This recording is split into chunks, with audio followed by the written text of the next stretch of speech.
Hey guys, welcome back to the channel. Today I'll be installing some solar panels onto my F-150. We're going to put it on top of the dwell shell. So we have two of these 100 watt panels from New Power. I will kind of do a review of these as well. This is definitely to showcase these panels, but then I'll also show you how I'm installing it up onto the dwell shell in case you're looking to install a similar system. So I'll have 200 watts of solar up there. And we'll first kind of go over the components that I'm using to do this install. So the first thing we're using is obviously the two 100 watt panels from New Power. And then that's actually the only thing I'm using from them. The rest of this I pretty much entirely got off of Amazon. So anything that's an actual solar component I got on Amazon, and I will show you all those and I will link them all in case you were looking to build kind of your own solar kit. It's all plug and play and still super simple. The only thing that's not from Amazon is the crossbars I'm using on the dwell shell, but that's something that's going to vary depending on what you're doing as far as your build anyway. So here's some of the components that I'll be using. These are pretty common, these Z brackets that you can get. There's like 1,000 options on Amazon. They're all pretty much the same. That helps you mount the actual panel. So this part mounts on the panel, and then that part mounts either to a roof or to a crossbar. This is an adapter, so you got some solar connectors here, some MC4 to XT60, if I remember right, and that goes into my power station, which is how I'll be grabbing power from these panels. And then this is a 10 gauge wire kit. It already has MC4 connectors there. It did come with connectors on this side as well, but I actually snipped them. That way when I drill a hole, which I'm terrified to do, I don't have to drill like a 1-inch hole. I can just drill enough to fit a 10 gauge wire. And then these things are pretty cool. They use these on RVs and stuff.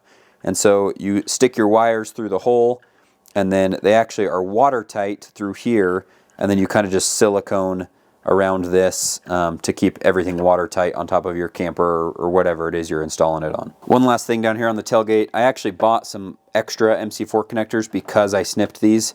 I don't think they really go back together very well. And so I got some fresh ones of those that I'll be putting on the other side of that 10 gauge wire. And then let me show you what I've done so far. So here is the roof of my dwell shell. And then there's that second panel that I've kind of already got fixed up there. Just for reference, I'm using some Sherpa crossbars.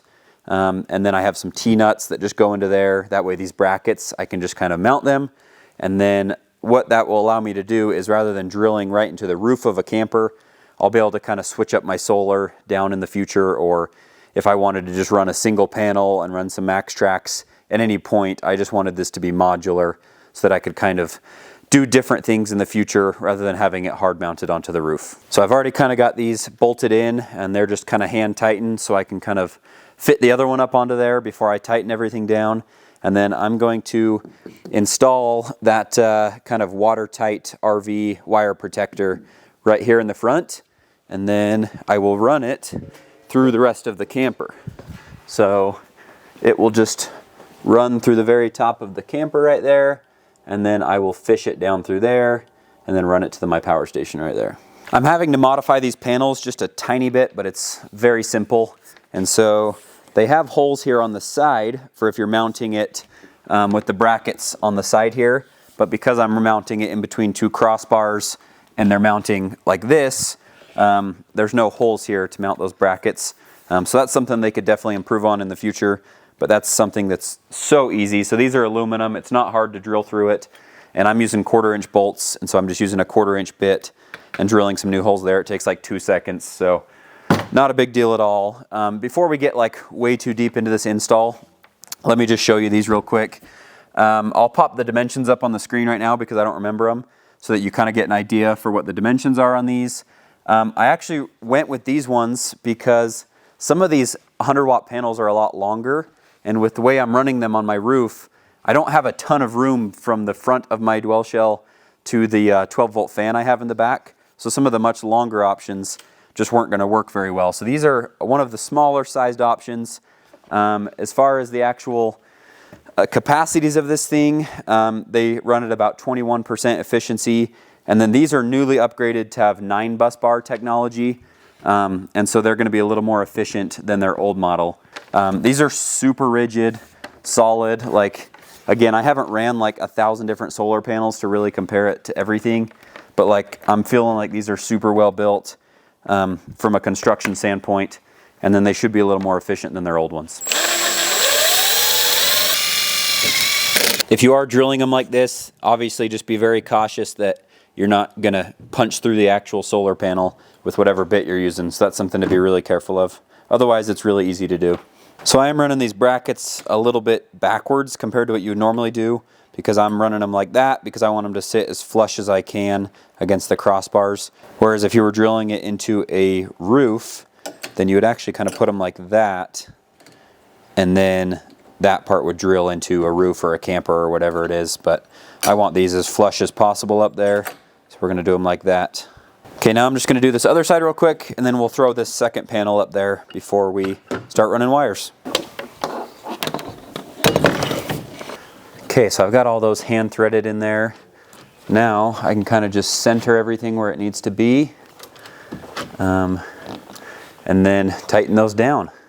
I've got the camper all open so that I can start running wires. Okay, hard part's done. Ended up going with just a 1/2-inch hole right there so I can thread my wire through there. And then I added some 3M tape to the bottom of this port.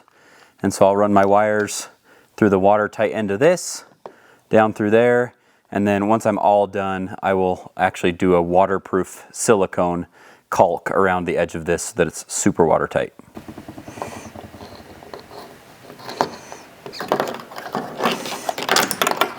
Okay, I stepped away for a minute to kind of troubleshoot some things because I couldn't quite get it to get power for a minute, but I think I've got it figured out now. It's also incredibly overcast, so I think I just wasn't getting any power. But here's what we're working with. So both those panels are mounted up. I've actually got them wired in series right now and not parallel. I'm going to play around with both options and see what I like the best.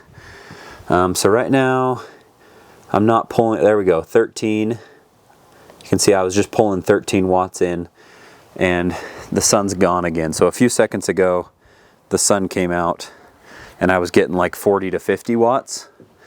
So I'm gonna play around with that a little bit and I'll keep showing you. But right now, see that 12 and then nothing. So there's really just no sun, which is the main problem. But I'm gonna pull it back in the shop.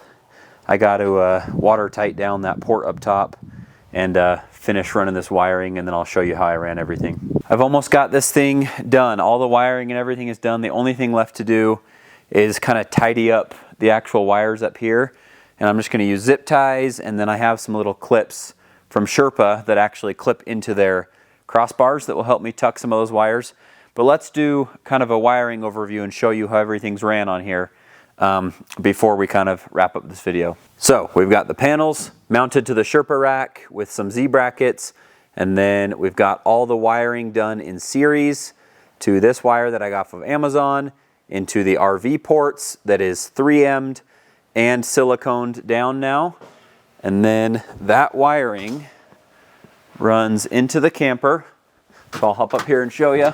So through the 1/2-inch hole that I drilled right there, and then it runs over here, and I had to drill another hole through this composite rigid panel that comes out right in the corner of the actual topper part of this camper. And then that is obviously not pretty at all now, but I will grab like some wire hider, do some loom like we have right here, and make that much prettier, and pretty much just run it right next to my fridge.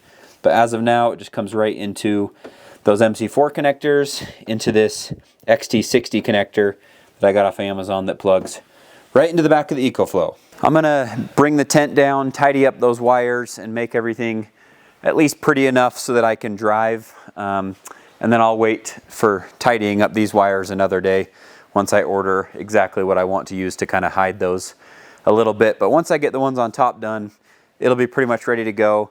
And then I'm not going to end this video today because I'm just not getting any sun.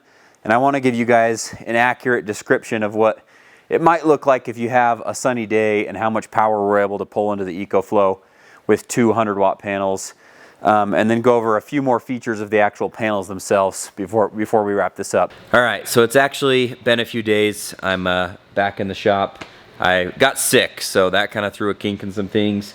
and we've had some really cloudy weather. So originally I was going to show you the actual inputs we were getting when it was sunny outside. That didn't happen, but it's all right.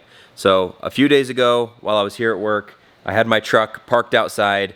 The tent was down, so the roof was just flat, and then the sun was kind of on the other side of the sky.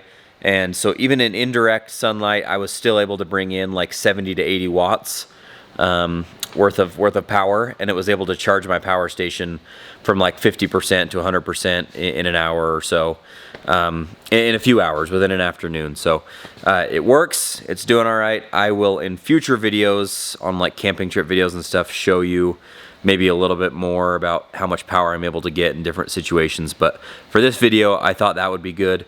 Let's go over a few more things real quick before we end the video. One is the price point. It's kind of all over the place. Right now it's Black Friday. On their website, they're like 50 bucks when normally they're $100 on their website. And then on Amazon, I see them anywhere from like 60 bucks to 80 bucks. So I'll have links for everything for website and Amazon, but I would just go and keep an eye on those since the price kind of jumps around. Check out Amazon, check out their website. At most, they're going to be $100 a panel, which is still really affordable compared to some other options. For anyone that cares and wants to see it, let's do one quick last overview of how I was able to tidy up the wires and what I did to make it look a little prettier. So here they are on the roof. That silicone is luckily been super waterproof. I've had some rain to test it. Got some wire loom there, and then all the wires are tucked up there really nice. And then working our way into the camper here, just added some wire loom right there. So it actually kind of matches all the other stuff that was already in here. Kind of looks like it came that way. So it looks really good. Come down here, wire loom right there. If I can get it to focus. Just runs across the bottom there. And then I used some 3M clamps that use a zip tie to hold it. So those just kind of tuck it nice and neat out of the way. So that looks really good, much better than just the bare wire sitting there. Okay, that's a wrap on this project. If I missed anything, you got any questions, let me know in the comments. I like to talk to you guys down there, so please hit me up if you are confused about anything or want any more questions answered about my truck at all. So thanks for watching, you guys. Catch you next time.